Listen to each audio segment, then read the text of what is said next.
God here. And it's football season. And it's like 100 degrees outside. Sorry about that. Welcome to Season 3 of Gods of Odds, hosted by two of my favorites, Brad Hoyseth and Dave Daba.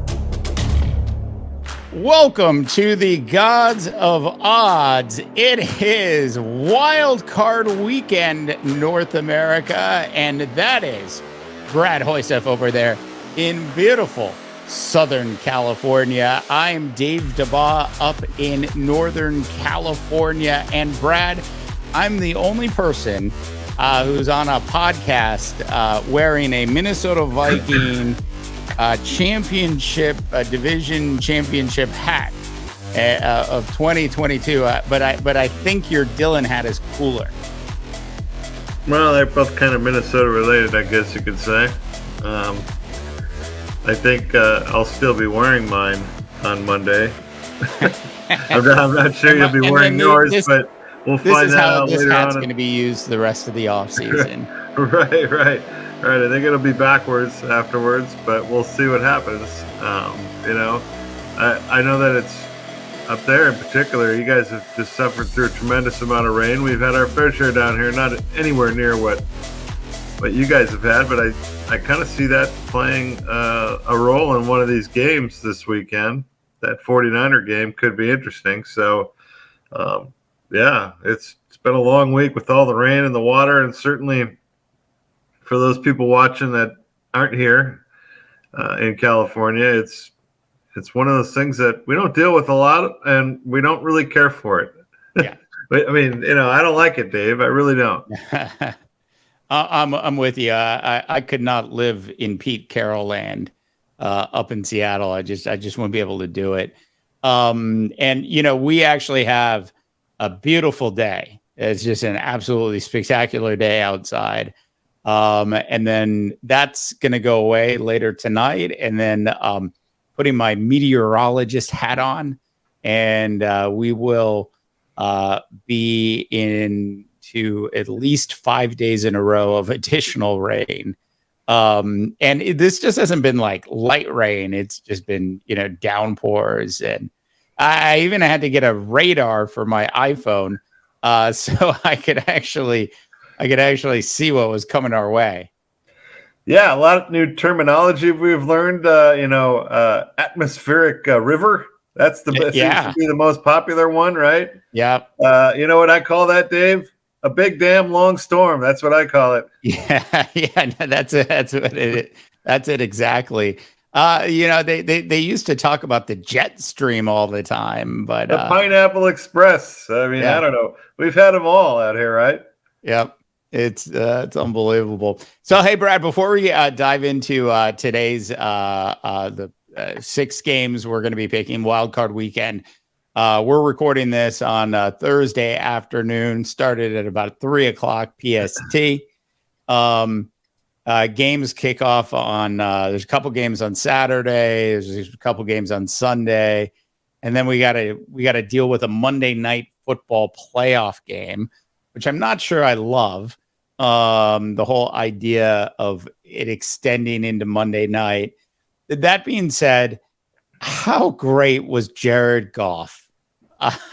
Marin Catholic's very own Jared Goff. Like, we have to give I want to give at least, I don't know where you stand on this, but I want to give the Detroit Lions a little bit of love here at the opening of the show.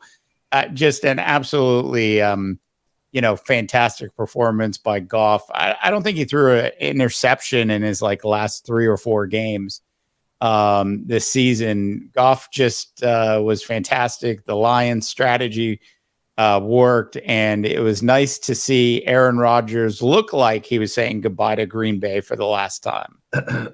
Yeah, there was a lot of text messages and all kinds of stuff flying back and forth during that all weekend long. Really, there was, between that and the whole Chargers fiasco, I mean, it was some kind of weekend for the NFL to finish on. But no, it was, I was mentioning to somebody about not only Aaron Rodgers, but in many cases this year, Tom Brady, that I just didn't really see the passion in either one of those guys this year that you've seen in the past, which leads me to believe that they both could be done after this season is over. I mean, I don't know that Rodgers wants to go out that way. Both of them are going to be able to call their own shot, when they want to leave, they're going to leave, right? But Right. I just didn't see the passion. You see him on the sidelines, and there's no, you used to see Tom Brady getting angry and getting mad and yelling at people, and I just didn't see that this year. And Rodgers, the look on his face at the end of that game against Detroit just looked like he didn't really care anymore. And it was great. The Lions, I mean, I was hitting on the Lions all year long. I love the Lions. That, to me, that next year, that's going to be a football team people are going to have to reckon with because, yes, they weren't very good on defense, but they have some superstars on defense. The kid Hutchinson is a real deal.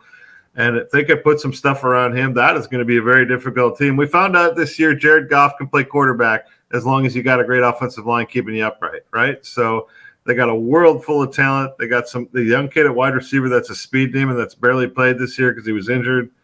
To go along with Amon-Ra St. Brown and Cleve Raymond and some of those guys. And, you had to love Jamal Williams wanting to come back and spoil the day in Lambeau. Yeah, that was absolutely great. The absolute you just jumped on the jet stream of trend. The trendy thing is to get behind the Lions for next season.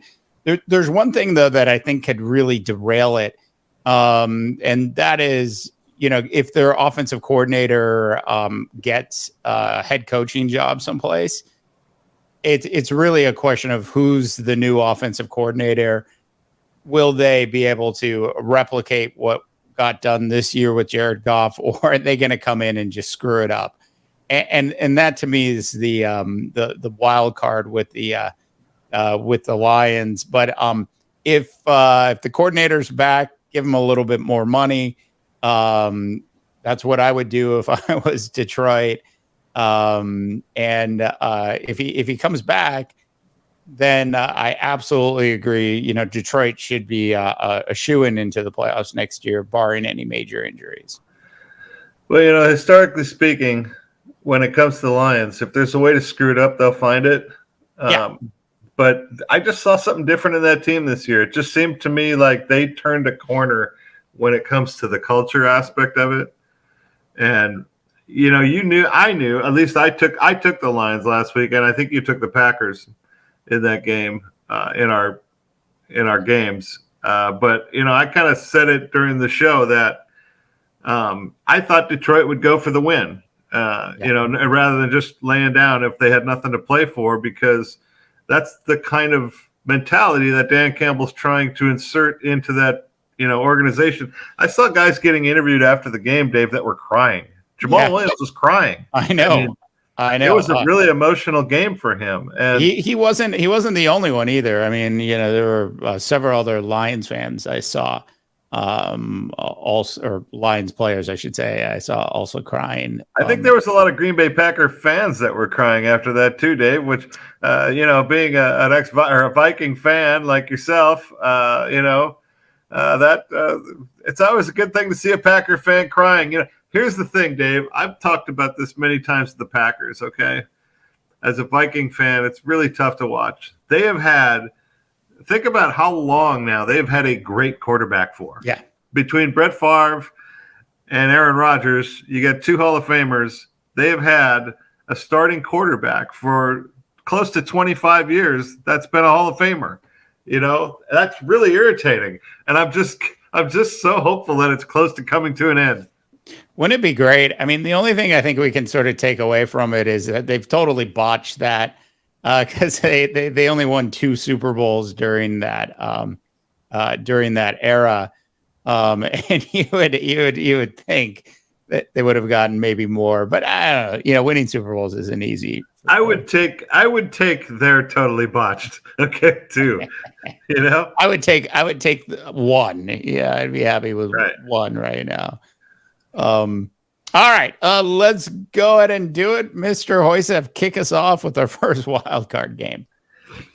All right, well, I think we have 6 entertaining things to watch this. first of all, I don't agree with playing on a Monday. I think that's stupid.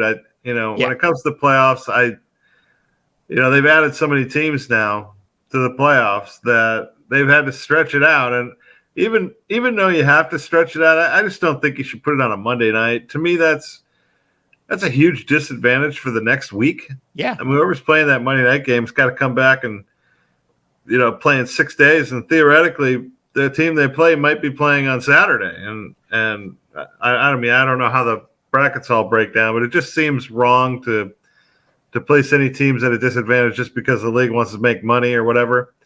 But I'm going to start out with the Seahawks at the Niners, Dave. And I'm playing the over-under on this one. And just to let the fans out there know, I currently have a 6-game lead on you heading into the playoffs. I mean, the season's over. I mean, I could still catch you, but I mean, it would take a massive. I made some reckless decisions last week, which took me in the wrong direction. Right. But on our own picks, not picking the full 10, just picking our own picks, we're both really even. I mean, we're both hitting at close to 53.5% on the year, that's a really good number. Yeah. You're 5 games over. I'm 5 games over. But you're a tenth of a percentage point ahead of me just because, you had one tie and then we had the one game that wasn't played that I think was one of your games. Right. But I'm going to start with that Seahawks-Niners game here. And the over-under is 42.5. And to me, this number is all about the over-under and the weather. And if the weather is coming in that is reported, I see it very challenging, Dave, for both of these offenses. I'm going to take the under in this game. Dave's probably checking his weather app right now. Absolutely. I went straight to the radar. He's looking at the weather app. He's thinking, I know where Hoysa's going with this thing. And I'm gonna call this because Dave, he's desperate to get me, so he's probably going to go different than me on most of these games. But you better check that weather app today, Dave, because at 42.5, I mean, we could see one of those games where the final score is 13-6, right? If the I was hoping this was going to be the last game. I was hoping this was going to be the last game you picked because I'd have more up to date weather information. But first of all, if the weather's totally fine, I mean, I could easily see the 49ers scoring 30 plus points in this game. And I think, I believe Gino and the Seahawks had, it's just Pete Carroll just did a heck of a job this year. I mean, he just absolutely really did. So while I think the 49ers are definitely going to win, I'm going to go and roll the dice. It's currently, Brad, 70% chance of rain on Sunday. So knowing how the Bay Area is sort of set up, unfortunately I didn't think far enough ahead and really zone down to Santa Clara on my map yet, but the way the weather patterns have been, the North Bay has been getting hit harder, significantly harder than the South Bay. Assuming that holds true, I will definitely take the over in this game. But we don't know what's gonna, like, Brock Purdy could just suddenly, realize he's in the National Football League at the start of the game. The Seahawks, like, nobody in America is picking the Seahawks to win this game, except for the people up in Seattle. And, it would be awesome to see them in it. That's what I would really like. I'd like to see a good game here, but I'm a little concerned that we're not going to get that. Dave, I think you might get a really good game. I really do. I mean, Pete Carroll's had San Francisco's number, has he not? I mean, yeah, he's done really well against the 49ers since he's been in Seattle. Let's also not forget the Seahawks know how to play in rain.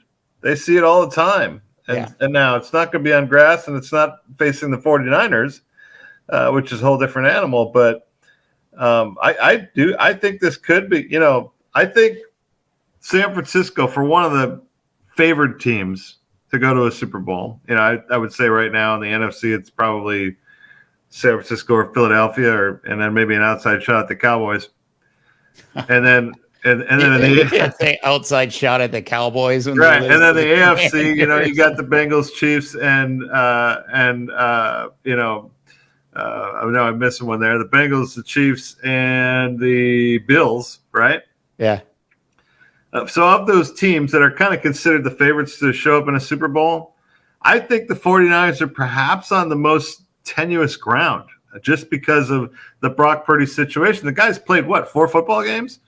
I mean, he's one bad quarter and a hailstorm away from that team being out of the playoffs. I mean, that's the reality. And so I saw that line, and I was, I think if I was going to bet the line, I would probably take the Niners in a game where there was a lot of water and rain and weird stuff going on. What if he slips and takes a shot to the head and he's got who's the next quarterback in line for San Francisco? Now they've got great people around them. In a rainy game, you would think running game would favor them, but Seattle runs the ball well with Walker and those guys. I mean, I think it's a closer game than people think. I think it's a real tough, but I'm not doing that. I'm going to go the over-under, and I'm just saying the weather's going to be so bad that and the field's going to be it's got to be in terrible condition, that field. I mean, with all the rain they've had. Well, I'll say this: if the Seahawks win, if they just flat out win the game, it will be because Brock Purdy fumbled and threw an interception. The only way Seattle wins this game is if something big happens and they're able to stay in it. And I'm up here in the Bay Area for 20 plus years. And, I'll put it this way. It would be like if I lived in Green Bay as a Viking fan. That's what these 49er fans have been like. They're very loyal. They travel well. They're loud. They're proud. Of all the Bay Area teams, I could never in any way get behind a San Francisco 49ers team. But Kyle Shanahan just traditionally outthinks himself. But I think with Brock Purdy there, he'll continue to play it safe where he can. And then just look at George Kittle, what Kittle has done over the last, since Purdy got there. It's like his career is suddenly resurrected. So Kittle, once again, is one of the best tight ends in football. I think the 49ers are going to win this, and I think they're going to win it by 10 plus points. Seattle, I hope just at the very least keeps this thing close, into the early part of the fourth quarter. Yeah, I also think, Dave, coaching wise, if you're going to give me the between Pete Carroll and the other guy in San Francisco, I'm taking Pete Carroll. Yeah. The kid in San Francisco hadn't won a big game yet. Yeah. Well, I mean, that's not really fair. They won at Green Bay last year, so that was a big game. But, Pete Carroll's he shows up when it matters. Yeah. I mean, was that win that win in last year in Green Bay, was that the 49ers or just the early signs of the Packers falling apart? And I think it was a little bit of both. Yeah. That's fair. All right. In a game that I think is going to be extraordinarily easy for us to agree on, the Dolphins, who are tool-less, it's like toothless, but tool-less, are headed to Buffalo to do battle, hopefully, with the Bills. Bills favored by 13 in this. And I just, the 13, obviously, as you know, I don't like these anything when we get past 10. But just with everything that happened, DeMar actually released from the Buffalo hospital yesterday, and with all of those emotional things still sort of going on, I just think this Buffalo team is going to get you're going to see the offense really click on all cylinders. And let's just face it, the quarterback in Miami, he just doesn't have it. He's got a cool first name in Skyler. I'll give him that. But he doesn't have it. He doesn't. He's no Brock Purdy.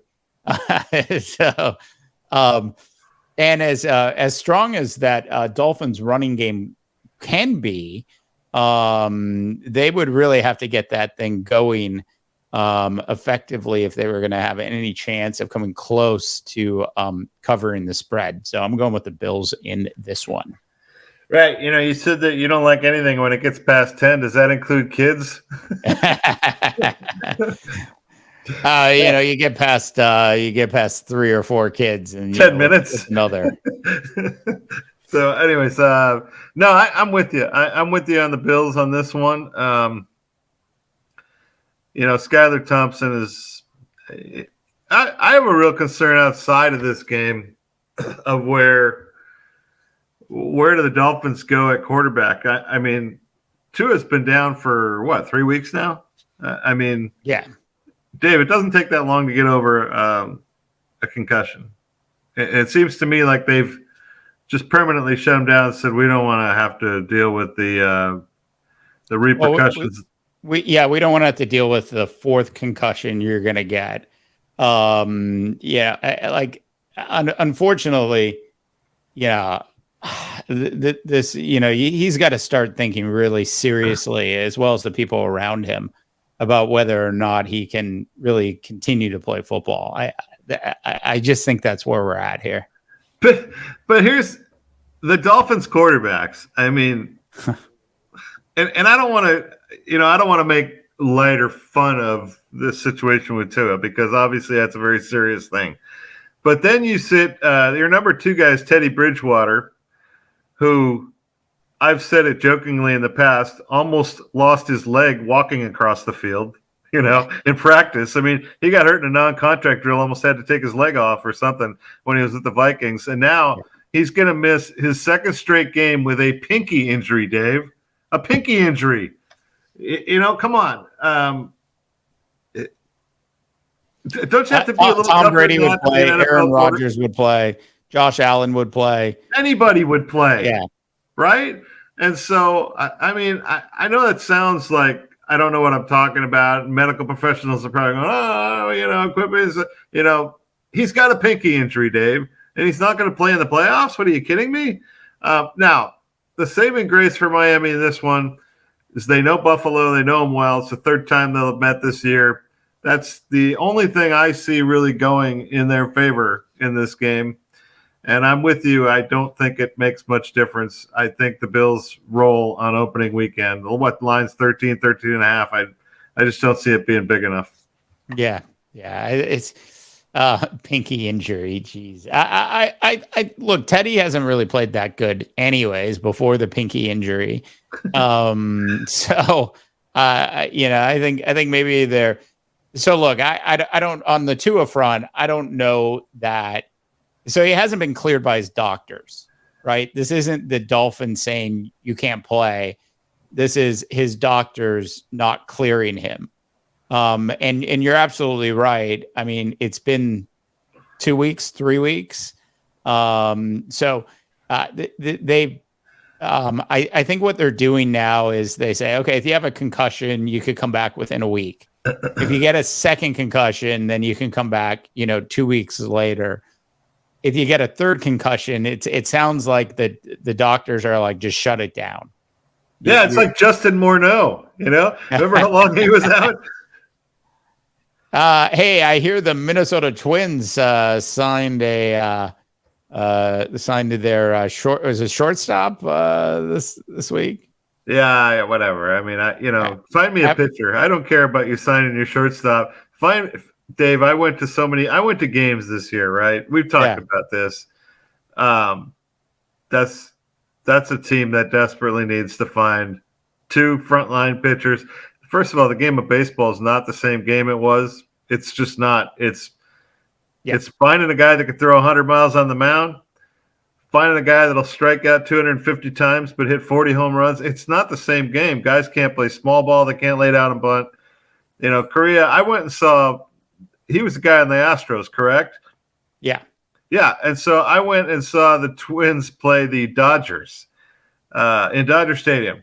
And you know the history between the Dodgers and anybody Houston, right? Yeah. So it was – I've never seen anything like it. I'm sitting there watching this game, and all of a sudden Korea comes up, and there was a sellout crowd. There's almost 45,000 people standing up and booing this guy. And I'm going, what the hell is going on? And then it dawned on me that this guy had played for the Astros, and the Dodgers weren't going to have anything to do with him, nor were their fans, And so, no, he's a good baseball player, and it's a good thing. But they need a lot more than Korea if they're going to go anywhere in the playoffs or make the playoffs. I mean, leave it to the Twins, because the Giants signed him originally to a $380 million contract, and then he failed the physical or didn't meet the requirements of the physical. So then the Mets jumped in and signed him to like a $320 million and that owner has more money than God, essentially. And he also failed that physical. So the Twins got him back at a deep discount at $200 million. It was I think a 6-year deal as opposed to like the 12-year deal he was trying to get from the other guys. It's just crazy money. How do you not pass two teams' physicals and then suddenly they pass your? How are they different? I'd like to know. I mean, we need to go into this, Dave, before you head to Finland. We need to figure out what the hell is the difference between the physicals. I saw this story, come across the wire last night.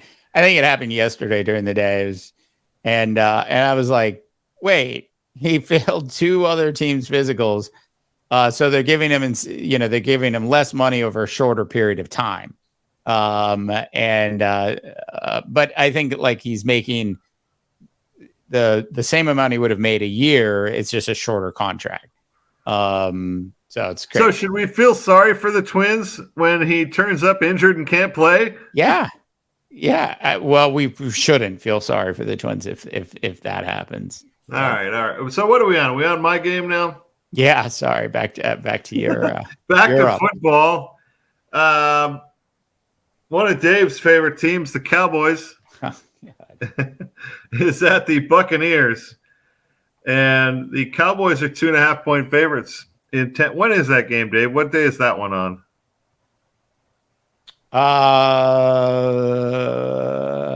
Doesn't matter. It's Sunday. Oh no, the Cowboy game's on Monday night. Oh geez. Monday Night Football. Is that what this one is? Yeah. Okay. They're putting Tom Brady and Dak Prescott on Monday Night Football. Wow. Yeah, Dak Prescott. I don't know. I mean, at some point the Cowboys are going to have to turn the page on that deal, but it won't be this weekend. They were not going to turn the page this weekend because the Buccaneers are one of the worst teams I've ever seen in the playoffs. I mean, that's a bad football team, and it was evident was that Brady was desperately trying to figure things out last week in a game where he didn't even have to play, and he played at least a quarter and change, trying to, just get that team moving in the right direction. But in the quarter and a half he was in, Brad, they put up a whopping 10 points, which is a huge improvement for that football team. It's not a good football team. They're not good on either side of the ball. Offensively, their offensive line is terrible, and that is lethal for Tom Brady this weekend, seeing the Dallas Cowboys, who can really put on a pass rush and make turnovers. And so, Brady's smart. He'll do whatever he can do to keep that thing close. I just don't see any way the Bucs win. I see the Cowboys winning that game in a landslide by the time it's all over. Okay, so this is the same Cowboy team that got beat by Sam Howell. Don't criticize Thurston Howell. We know nothing about him. Long lost relative of Thurston Howell III. Sam Howell is going to be a household name with the Washington Commanders, who, by the way, haven't fired Ron Rivera. They did let Scott Turner go. So they fired their offensive coordinator and a couple other coaches. So it looks like Rivera will survive for another year, at least at the start of the year as the Commander head coach, which I think is a good move by the Commanders. If just keeping Rivera. That being said, it was just disgraceful what happened to that Cowboy team last week. Imagine if like the Eagles had gone off to a poor start in that game and they just totally lay an egg like that against the Commanders. It's just unacceptable. It's Mike McCarthy coaching.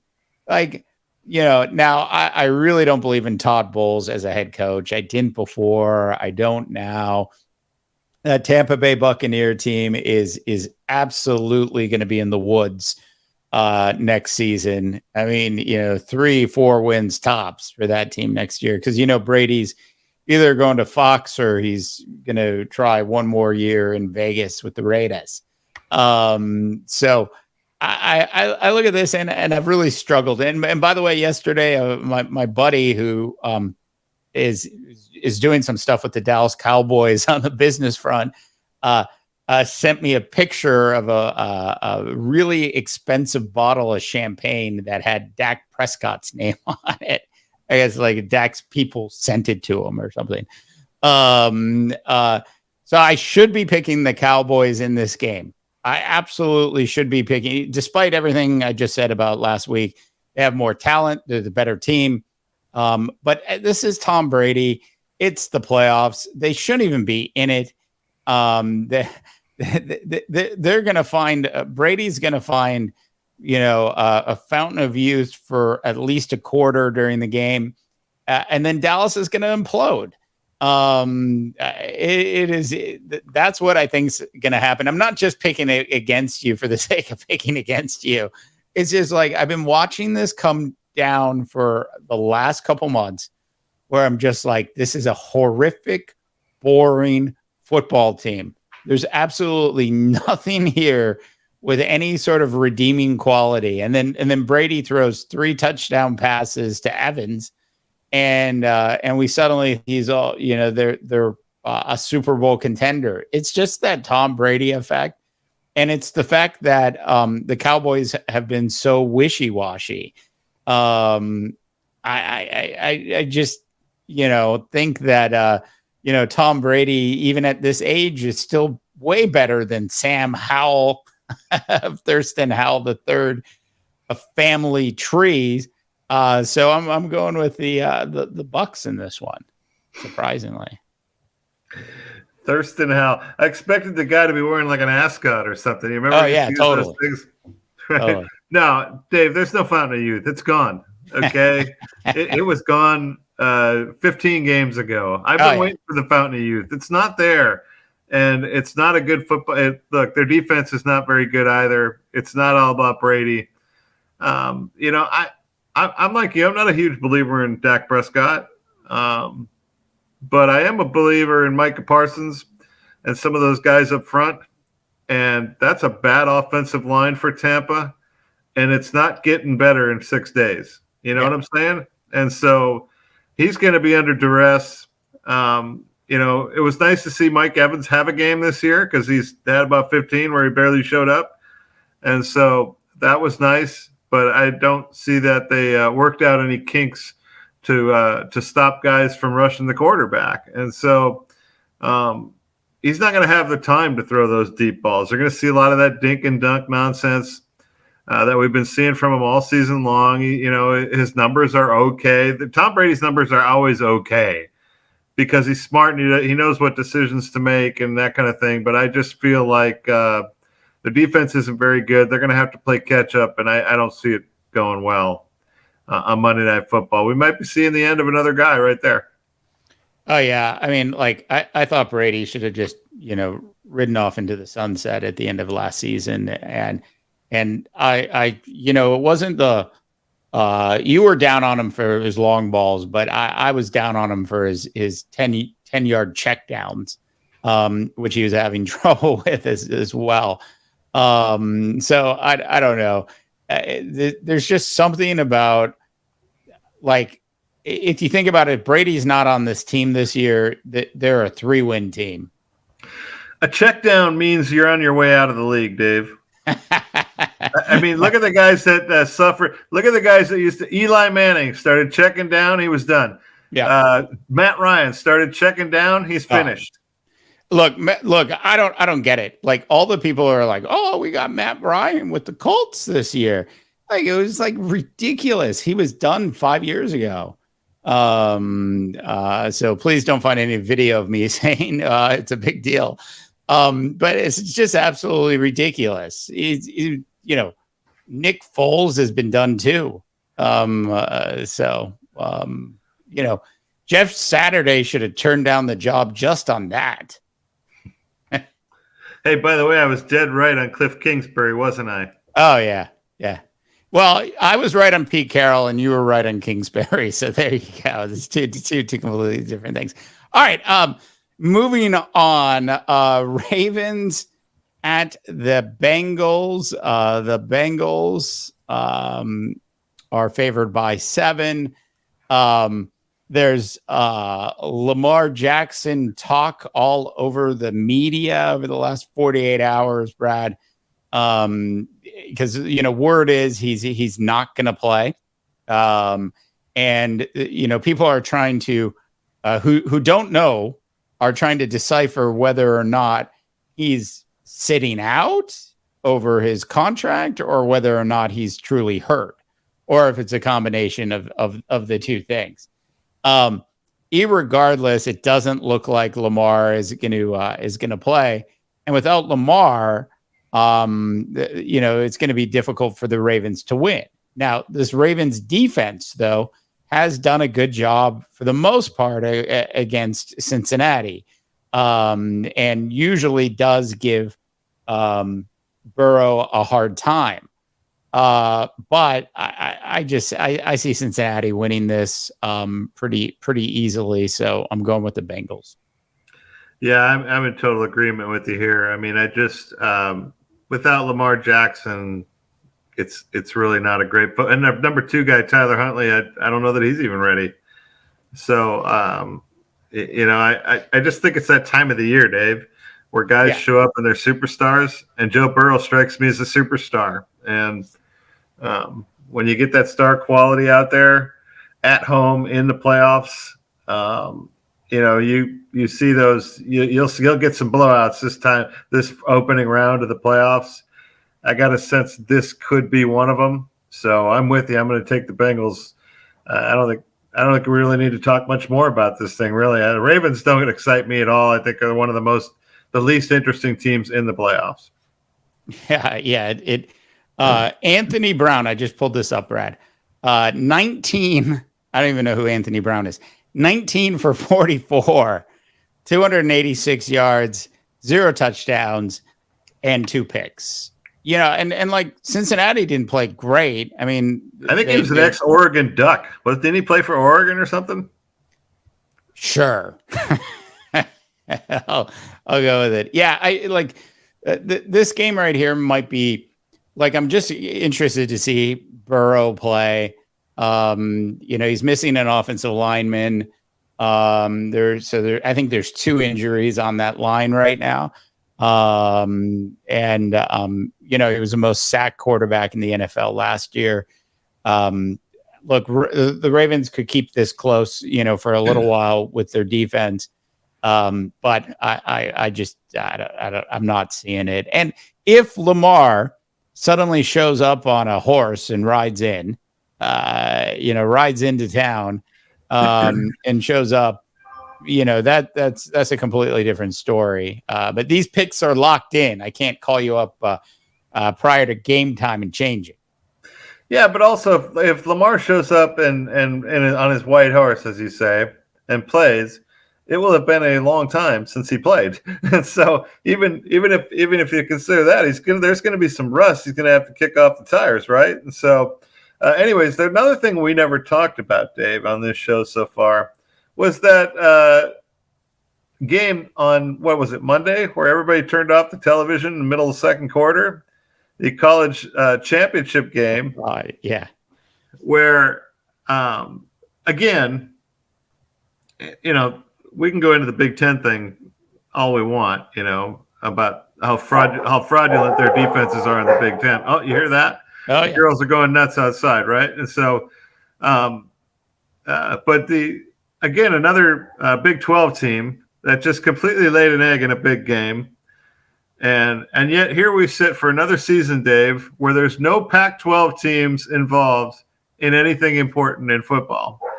And now the Pac-12 isn't as good as it once was. There's no doubt about that. But certainly I think they could do better than what we saw at TCU, do you not? I mean, that was terrible. I mean, it reminded me of the time when Georgia played Colt Brennan in Hawaii and I think the Sugar Bowl, right? But even Colt Brennan kept the game closer than that. Yeah. And so that was a bad look for college football on Monday. You can just blame USC on that. Like the hope was USC for the Pac-12 this year. And you can they played so well. I mean, like nobody really thought they were going to be contending for a national championship this year. And they had the opportunity to get there, but their defense just wasn't where it needed to be. All those things aside, USC would have been closer in that they would not have gotten beaten like that. USC loses games; they don't get blown out in games, right? And that's the point I'm trying to make. In the Utah would have put up a fight. In the Pac-12, you have such great quarterbacks that on any given weekend, if your defense doesn't play great, somebody's going to light you up. And that's why SC loses a game here and there. And that's why another team that Oregon loses a game here and there, because every single week you're facing a quarterback that could be in the NFL. You don't see that in the Big 12. You don't see it in the SEC. You don't see it in any other conference. People don't realize during the BCS era, that I think it was 10 years or whatever it was, and nobody would, if you listen to the media, you would never hear anything besides the SEC, right? But during the BCS era, the Pac-12 was only 1 or 2 games below 500 against the SEC total. Yeah. When an SEC team played a Pac-12 team, the Pac-12 fared very, very well.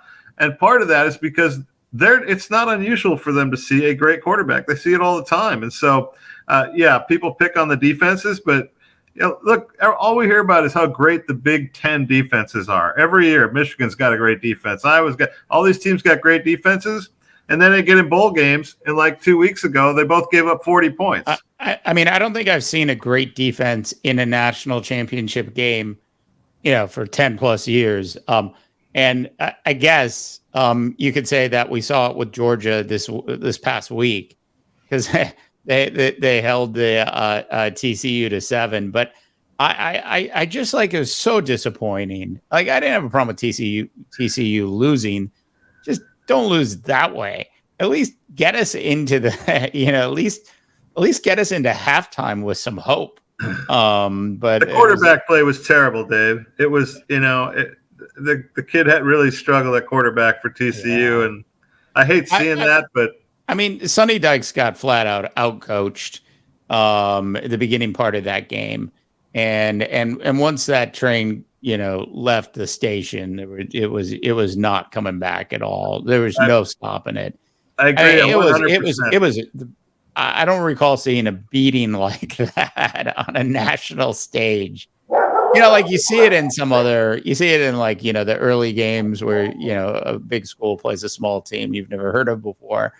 And then occasionally you see it in league where, the Indianas or the less good schools in college football get beat by their big brothers. But this was just disgraceful. That's all. Well, I figured we had to bring it up, and now I'll dive. We got an hour to fill, Dave. So yeah, it's just me, not a problem. Okay, so my last game to me is I would lay everything I own on this game, Dave. Okay, and this is not, to me, this is the easiest game of the week to pick, and I know you're going to disagree with me for whatever reason, but if you're going to give me Doug Peterson versus Brendan Staley in a playoff game, I'm going to bet the house. Pink slips, as they used to say, right? Yeah. And so right now, the Chargers are a 2-point favorite on the road at the Jags. I think it's obscene. Jacksonville's playing good football. This kid, Brendan Staley, how many times did I text you last weekend, Dave? I mean, it was what he did in that game, playing those guys for 3 quarters and then getting Mike Williams hurt. He should have been fired before the playoffs. Yeah.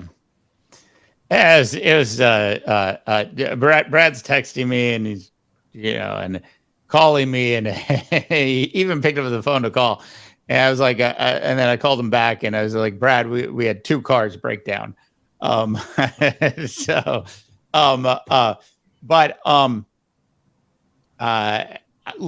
I went back, Brad, and I watched part of the Charger game last week, and then I saw the press conference and everything, and like he's gonna get fired. He's gonna be one of those coaches that actually got his team into the playoffs and gets fired. I think I would even go as far as to say, even if they win this week, he's still gonna get fired. It was just so baffling. Like, I get why the other teams were playing their starters. The Giants didn't play any starters. They let everybody rest because they knew they could let everybody rest. There wasn't going to be any movement. The Vikes played people as long as they needed to, and then they pulled them. I mean, like, why would you play? It's like he wouldn't play his players during the preseason, and then he has the nerve to play these guys in a meaningless game. And then you must have just lost it, because then there were injuries. I start getting the injury texts from Bob Dylan's favorite fan, Mr. Hoysef, and it was just it's just baffling. Okay, so Herbert is that good. To the football side of this fence, he's that good, despite Joe Lombardi's boring offensive strategy. This is a playoff game. I think Herbert's going to rise to the occasion. We've never really seen a Charger team. I haven't seen Herbert play in the playoffs because he hasn't been there yet. And Joey, the kid Lawrence, Trevor, I just don't think he's quite there yet. He didn't throw any touchdowns last week. He hasn't had 3 good games in a row. It's not like he's coming in with a ton of momentum. If you look out like 10 games, then yeah, but like the last 3 haven't been really all that impressive. And the Jaguars could have easily lost that game if it wasn't for a fumble. So as good a coach as Doug Peterson is, I think they're a year or 2 away from entrusting your house on a Doug Peterson playoff game. I just wouldn't be putting my pink slip on it. I'm going with the Chargers. There's just so much firepower there. I'm going with the Chargers in this one. Dave, I'm going to make a bold prediction. There's the 2 players of the week this week are of the stars of the weekend are going to have the exact same name. Do you know what name that is? The exact same name? Exact same name. Josh Allen. That's going to be the player of this game. He's going to eat the Chargers alive as a defense. He's a great player on defense for Jacksonville. Yeah. And Doug Peterson has got to be licking his chops. It's such a mismatch on paper, the 2 coaches. I love Doug Peterson, first of all. I thought he did an unbelievable job with Nick Foles and the Eagles and winning a Super Bowl. And now you're going to give him Brendan Staley and the audacity to have the Chargers as a 2-point favorite. I'm sorry, I just don't see it. They're playing at home, Jacksonville. It's going to be a wild crowd. First time they've been in the playoffs. Your boy Zay Jones. I know you like your guy Zay Jones down there. So, but I think the key on offense for this Jacksonville team is I think ATN's had a nice second half of the year for them. Yeah. I think he's a tough guy to stop. And like you said, I think the Chargers are very boring on offense. Despite the fact that got all those stars they got, they're going to be boring as heck. Yeah, Zay Jones has been pretty quiet, and the Charger defense hasn't been nearly as good as I thought it was going to be this year. And if they can't figure out how to stop, I can't believe I had to say this, but it's true, Evan Ingram. And I know exactly what Jacksonville's going to run. What those Evan Ingram plays are going to be. None of it's going to be across the middle. Let's just put it that way. So it's just, they're 5-yard Ingram sweep plays basically, that he turns into 20-yard gains. So I look, Herbert should just say, screw it. I'm not listening to any of these coaches. And I'm just going to go win the game. And Trevor's just not there yet.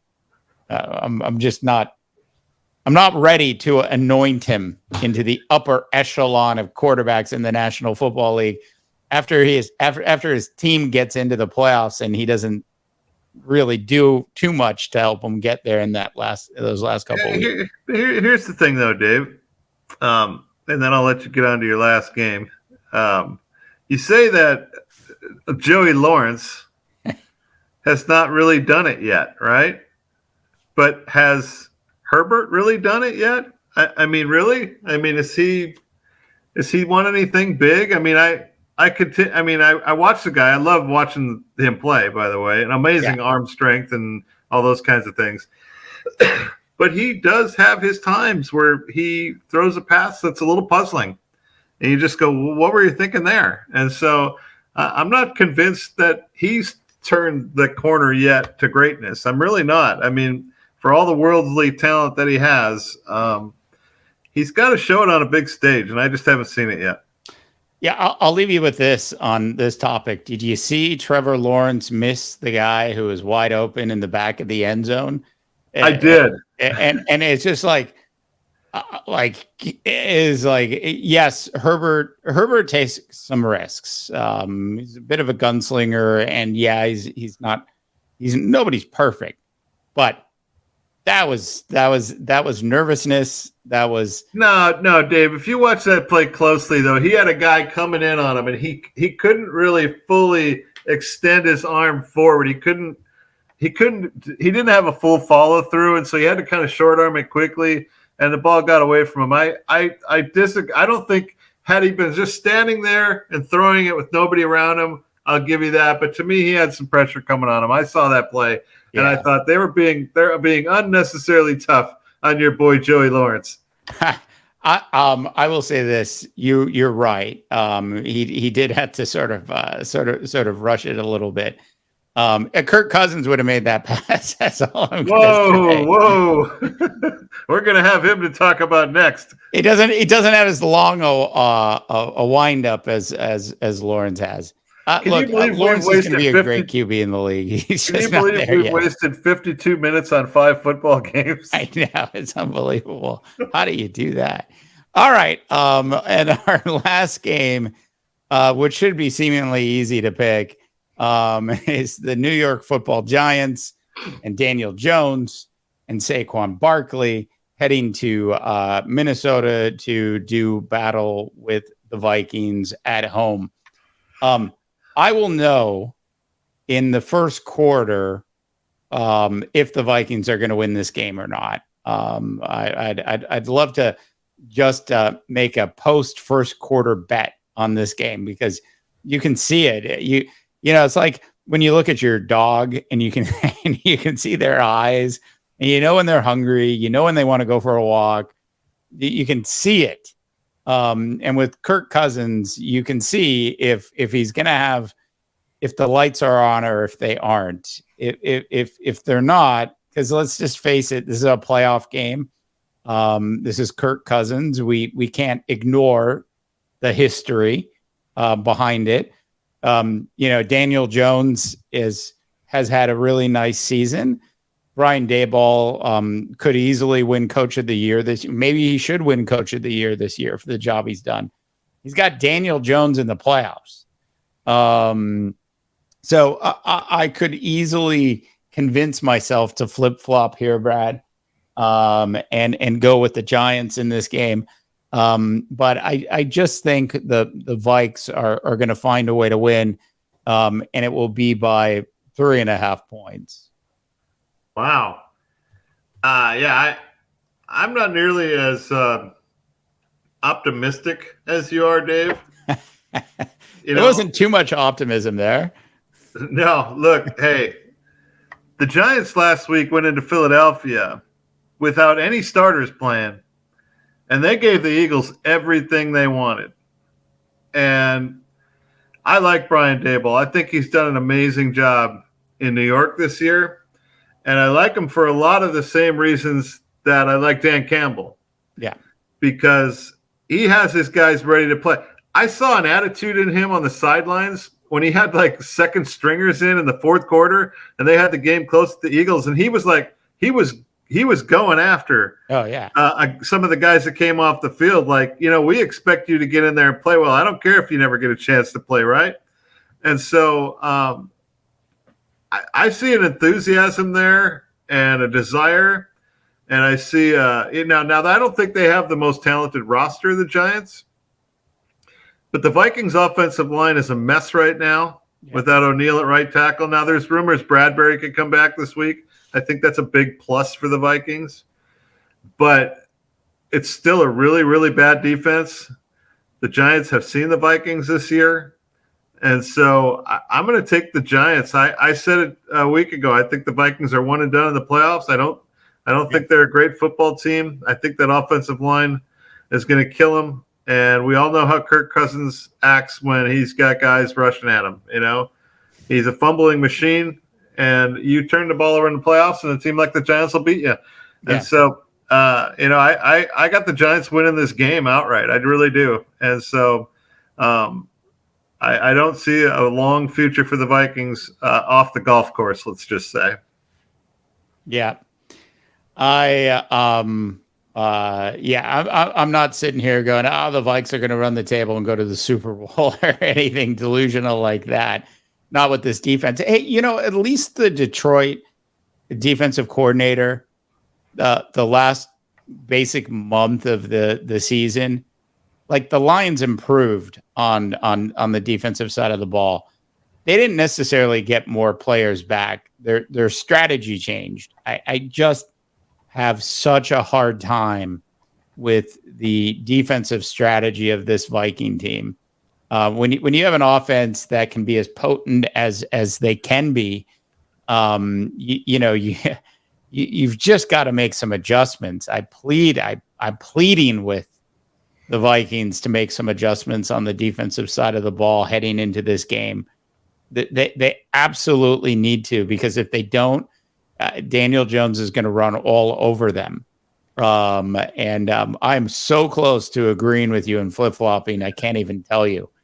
But I'm gonna stick with it. I'm wearing a NFC North 2022 championship hat, though maybe this is a little bit of foreshadowing. I'm already wearing it backwards. But I'll go ahead and stick with it. Yeah, it's tough, being a Vikings fan. And hey, look, they've had an amazing year, really. I mean, they've been one of the more entertaining teams in the league to watch. I don't think there's any question about that. They've been incredible in close games. This would seem to be a close game, right? I don't think that the Giants have the offensive weapons to create one of those things that I call the Chernobyl quarter for the Vikings, where there's a total meltdown. But the Vikings can create the Chernobyl quarter on their own because their defense is just so horrific.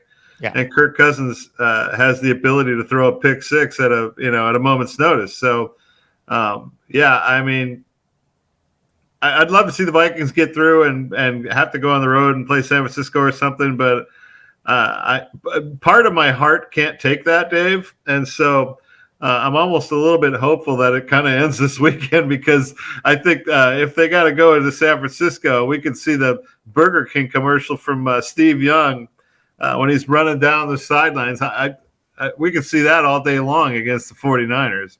No, I know. And can you imagine if that happens? Dave, I can't take another one of those losses where it's just a blowout city. The thing we saw against Philadelphia in the NFC title game. We saw Cowboys this year. Those things are just wearing on me as I get older. And, it seems like it's bad quarterback play is in the middle of it all. Yeah. I'm not even like, there's two things. It's the defense is horrific and you don't know which Kirk Cousins you're going to get. And then, you're going to get the text from me, Dalvin's you're going to get this back. One, Dave. Yeah. There's got to be an icon for that somewhere you could start using. All right, so there you go. It is our Gods of Odds Wild Card Weekend extravaganza. We got through all 6 games. It took about an hour, I think. We covered a couple other topics along the way. Any parting words, Mr. Hoyseth? Now, we're going to see you next week. We're going to try to do a show before you head off to the Tinderland or wherever the hell you're going. Finland, yeah, because I was like, if the Vikings are coming, I'm leaving the country. Yes, we will get a show in next week. Okay, very good. No, other than that, I'm just hoping I get through Monday and that this rain ends, Dave, because my backyard looks like a mud pit out there. My 2 little puppies they're not little anymore, but they've basically destroyed my yard, and I got weeds coming like you've never seen before. This rain thing's got to go away. Yeah. Well, we have in Northern California 5 more days of it in a row, kicking off tomorrow. So it should be fun. But anyways, hey, listen, everybody out there, I hope you enjoy Wild Card Weekend. It's, traditionally one of the best weekends of the year. Mr. Royce, have anything else, dude? Well, it's Wild Card Weekend plus Monday, right? It's not even a weekend anymore.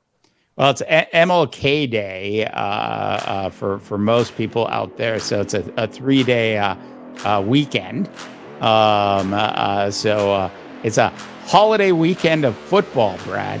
I have to say, but I'm with you. I'm not a big fan of this Monday Night Football game format this year. But I can't wait. I cannot wait to watch Tom Brady. All right. Well, that is Brad Hoyseth over there in beautiful and wet and soggy Southern California. I'm Dave Daba up in Northern California, where it has been a beautiful day, but 5 days of rain are right around the corner. Listen, enjoy your Wild Card Weekend. I wish you all a tremendous rest of your sports viewing week.